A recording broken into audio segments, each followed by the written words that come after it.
بسم اللہ الرحمن الرحیم۔ عقیدہ، عمل اور وراثت کے حوالے سے لے پالک بچے کے شرعی احکام۔ فتاوی ودودیہ سے ایک فتویٰ۔ استفتاء۔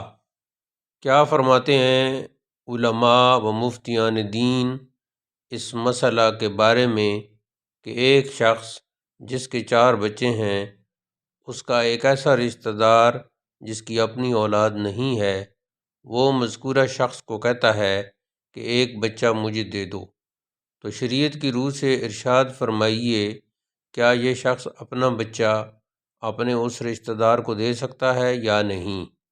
اور ساتھ یہ بھی فرمائیے کہ اگر وہ شخص اس بندے کا بچہ لے سکتا ہے تو کیا اس بچہ کا وراثت میں حصہ اپنے حقیقی باپ کی طرف سے ہوگا یا نہیں؟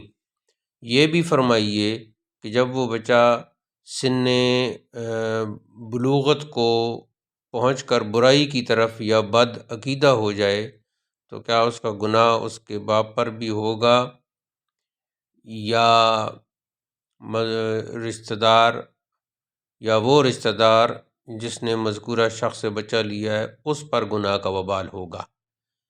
اس بچہ کی حقیقی والدہ اگر اپنا دودھ ضائع کر دے تو کیا اس بچے کی ماں گناہ گار ہوگی یا نہیں؟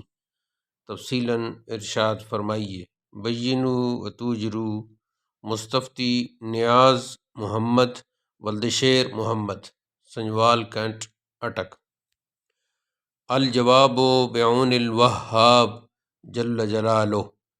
از روئے شرع شریف عطیتاً کسی شخص کو بچہ دینا اور دوسرے کا لینا درست و جائز ہے، اور تمام امور میں وہ اپنے حقیقی باپ کے ساتھ منسوب ہوگا، وراثت کا حقدار ہوگا۔ گناہ کا وبال باپ اور کفیل دونوں پر ہوگا۔ کلکم راع و کلکم مسئول عن رعیتہ۔ حقیقی والدہ تکلیف کی صورت میں دودھ کے ضیاع پر گناہ گار نہ ہوگی۔ ھذا عندی واللہ تعالی وبکرمہ رسولہ الاعلی اعلم بحقیقت الاحوال والاحکام۔ راقم ابوالفضل محمد خان رضوی، خادم دارالافتاء، فیض آباد شریف، اٹک۔ ربیع الاول شریف 1429 ہجری، مارچ 2008۔